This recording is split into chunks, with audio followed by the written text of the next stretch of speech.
pembelajaran kali ini memiliki tujuan 3 poin. Yang pertama, kalian dapat memahami dan menjelaskan bagaimana sih cara hidup virus. Kemudian yang kedua, bagaimana sih cara reproduksi virus. Kemudian yang ketiga, dapat memahami klasifikasi virus. Baik, sebelum pembelajaran dimulai, saya akan membaca terlebih dahulu. Apa ya? Alisa, Bunga, Chelsea, Rafa, Bini, Egi. Baik, selanjutnya kita akan membahas cara hidup virus.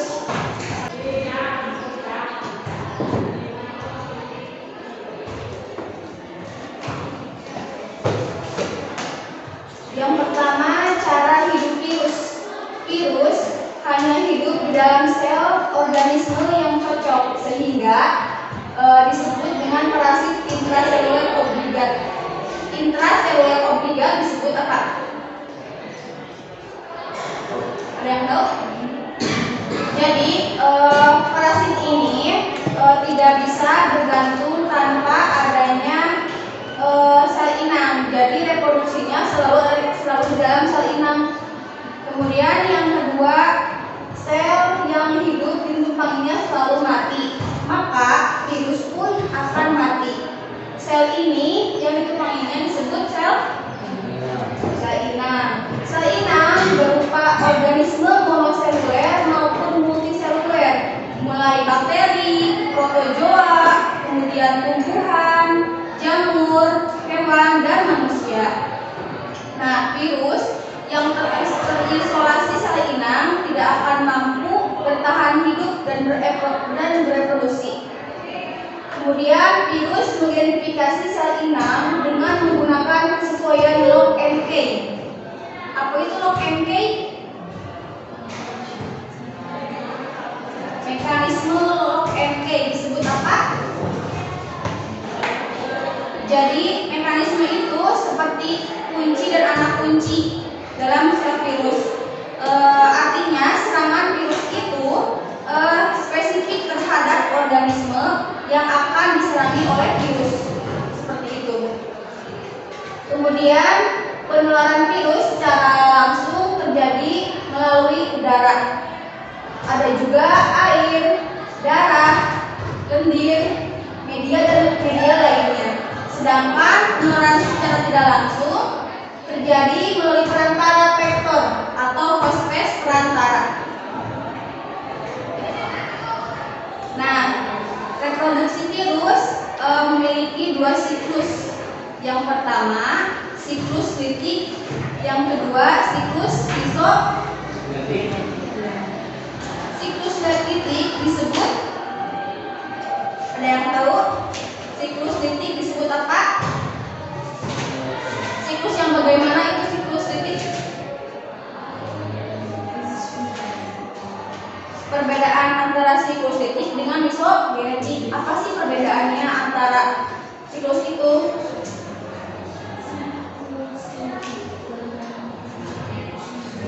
Ada yang tahu?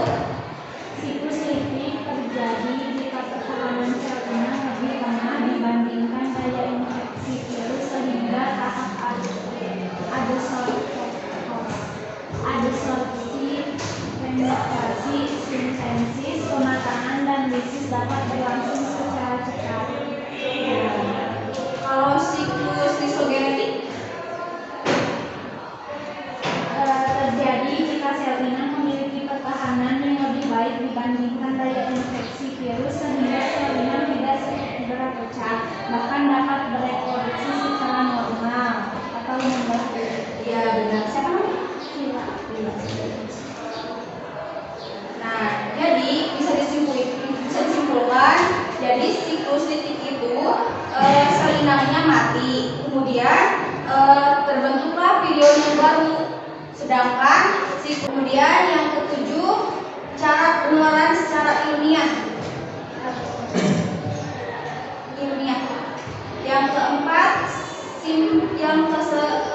tindakan simptomatologi atau penyakit yang akan ditimbulkan. Ya.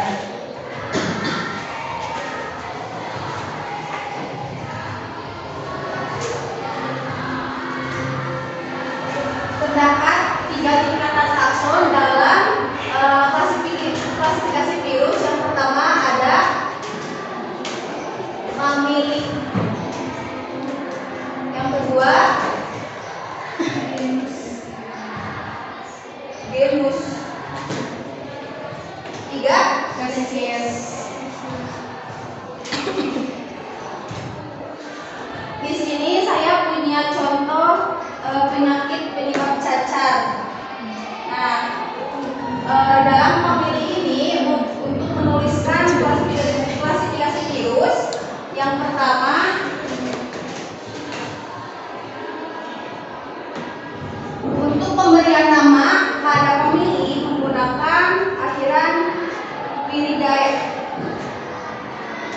Untuk genus diakhiri dengan virus. Yang spesies menggunakan bahasa Inggris dan diakhiri dengan virus. Nah, contohnya ini family, ini nama ilmiahnya. Yang kedua genus, tetapi tulisnya harus dipilihkan. Kalau tidak bisa dipilihkan, bisa ditulis di garis bawah seperti ini. Yang terakhir spesies, ini juga di garis bawah ya, atau garis di bawahnya.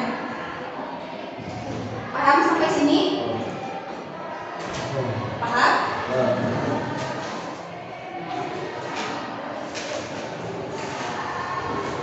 Untuk mengefektifkan waktu, kita diskusi ya, dibagi menjadi kelompok.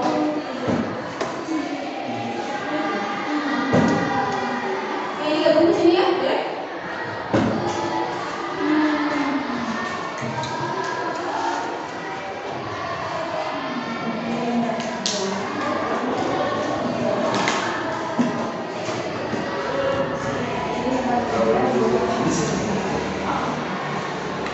Tinggal diisi yang boleh.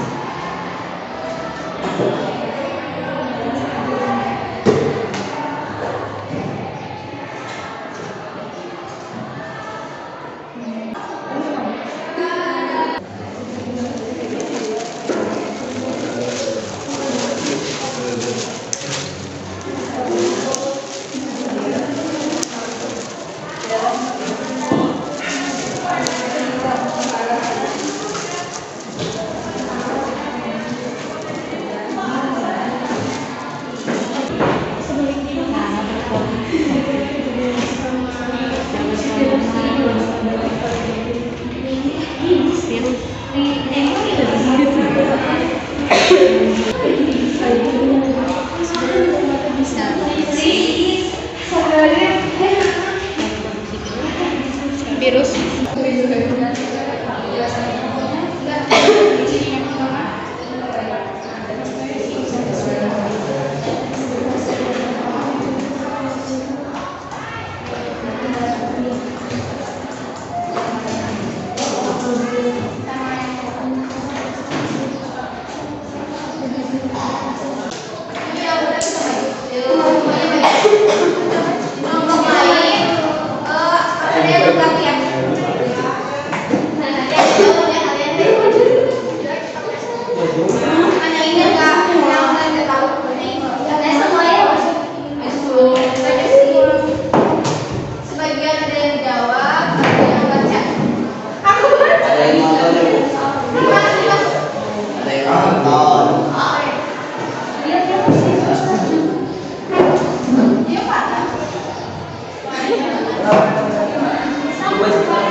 Hasil diskusi kepada saudara saya, silahkan.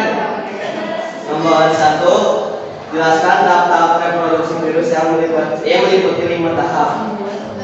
Tahap reproduksi virus itu ada 5 tahap, yaitu pertama tahap adsorpsi, kedua tahap penetrasi, ketiga tahap sintesis, 4 tahap pematangan, dan 5 tahap lisis. Yang kedua, bagaimana cara hidup? Bagaimana cara reproduksi virus? Yaitu dengan cara memperbanyak diri di dalam salinan, yaitu dengan cara replikasi. Ada yang mau ditanyakan? Ya. Jika ini ada yang ingin bertanya, silakan. Jelaskan tahapan reproduksi yang kelima. Yang 5 itu. Jadi tahap adsorpsi itu menempelnya pada bagian reseptor spesifik salinan dengan 1 ekor. Kedua, Pada tahap penetrasi yaitu seluruh ekor berkontraksi untuk membuat lubang yang menembus di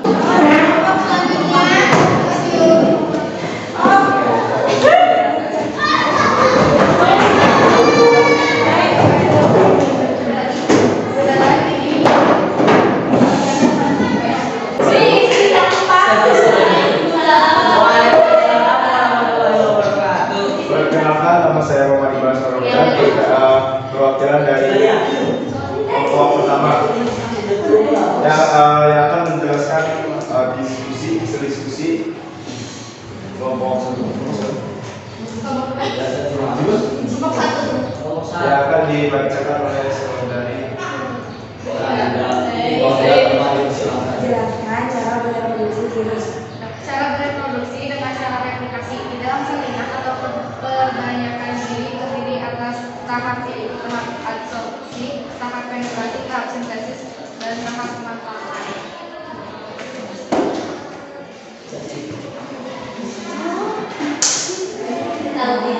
Bagaimana cara menggunakan siklus tubuh dan siklus fisiologi pada gambar di Ada lagi yang pertanyaan? Tidak ada yang Sekian dari pertanyaan dan pertanyaan. Wassalamualaikum.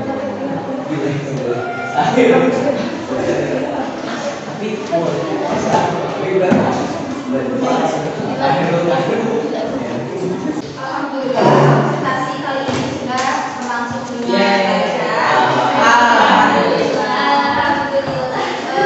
Kemudian pembelajaran kali ini mungkin saya akan tutup, tetapi sebelumnya saya akan menyimpulkan pembelajaran kali ini mulai dari bagaimana sih cara virus bereproduksi, kemudian cara virus bisa hidup. Yang pertama, virus hidup itu karena menginjeksi makhluk hidup yang hidup, kemudian menyebarkan virus tersebut kepada tumbuhan, hewan, kemudian organisme yang lainnya, sehingga virus itu akan semakin lama semakin menyebar pada organisme tersebut. Yang kedua, virus yang pertama adsorpsi, kedua tahap penetrasi, sintesis, tahap pematangan. Sampai sini paham nggak? Mungkin saya tutup sampai sini. Mohon maaf jika banyak kesalahan. Mohon dimaklumi. Wassalamualaikum warahmatullahi wabarakatuh.